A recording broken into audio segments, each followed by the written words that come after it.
The sound was sickening. A sharp crack split the quiet afternoon air, followed by a cry not of anger, but of pain and fear.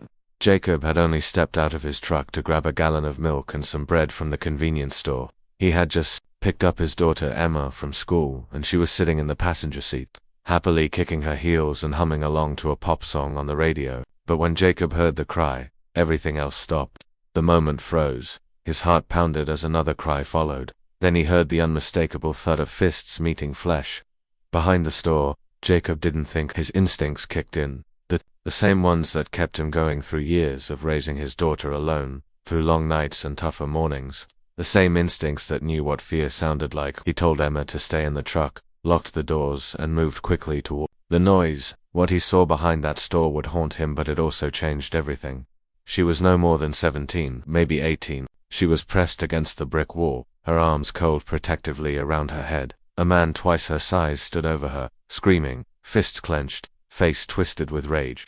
He had already hit her. Her lip was split, her eye was swelling. It was clear he was about to do it again. "Hey," Jacob shouted. "Stop." The man turned, startled. "Mind your business," he growled. Jacob didn't move. "This is my business now." The tension in the air was suffocating. For a moment, no one moved. Then, slowly, the girl turned her head and looked at Jacob. Her eyes were filled with tears and something else. Hope. She hadn't expected anyone to stop. The man stepped back, muttering something under his breath. But Jacob didn't care. He kept his body between the girl and her attacker. The man backed away eventually, probably realizing Jacob wouldn't back down. When he was gone, Jacob approached the girl cautiously. "Are you okay?" he asked gently. She nodded, barely. I'm fine," she whispered, but her voice cracked. "I didn't think anyone would stop." Jacob helped her sit on a crate nearby, gave her some water from the bottle in his truck, and called the police. While they waited, he asked her name. "Lena," she said. She was quiet at first, answering only what she had to, but as the minutes passed, she opened up. Her boyfriend had become controlling months ago. The first hit came last winter.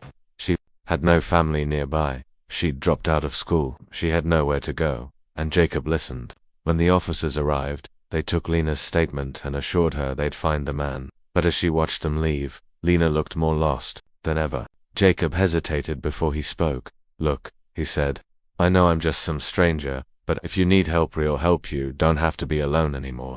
That night, Jacob called a friend who ran a small shelter for young women. They arranged a space for Lena.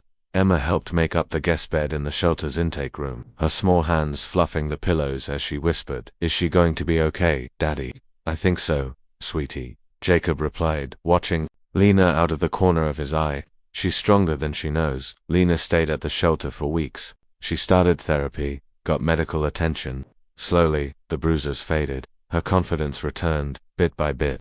Jacob and Emma visited often, bringing food, clothes, books. Jacob even helped her study for her GED, discovering along the way that Lena was bright, brilliant even. She had dreams of being a nurse, of helping others. One evening, months later, Lena sat at the kitchen table in the shelter with Jacob and Emma, a smile on her face as she waved a letter in the air. She'd been accepted into a nursing program with a full scholarship from a women's recovery foundation. "I couldn't have done this without you," she said, her eyes glistening. Jacob shook his head. "You did the hard part. You chose to stand back up." Emma hugged her, her small arms tight around Lena's waist. "You're part of our team now," she said, and life continued. Jacob went back to work, Emma grew another inch taller, and Lena moved into her dorm. They kept in touch, texting, calling, visiting during holidays. And when Lena graduated, Jacob and Emma were there in the front row, holding a bouquet of sunflowers. It all started behind a store, with one cry for help and one man who refused to look away. In the end, this story isn't just about violence or pain. It's about courage, about choosing to care, about how a single voice saying stop can become the start of someone else's new life. Jacob didn't plan to be a hero. He was just a tired single dad trying to get through the day. But in that moment, he did what mattered. He showed up. And maybe that's the message for all of us. Sometimes, the most powerful thing you can do is not walk away.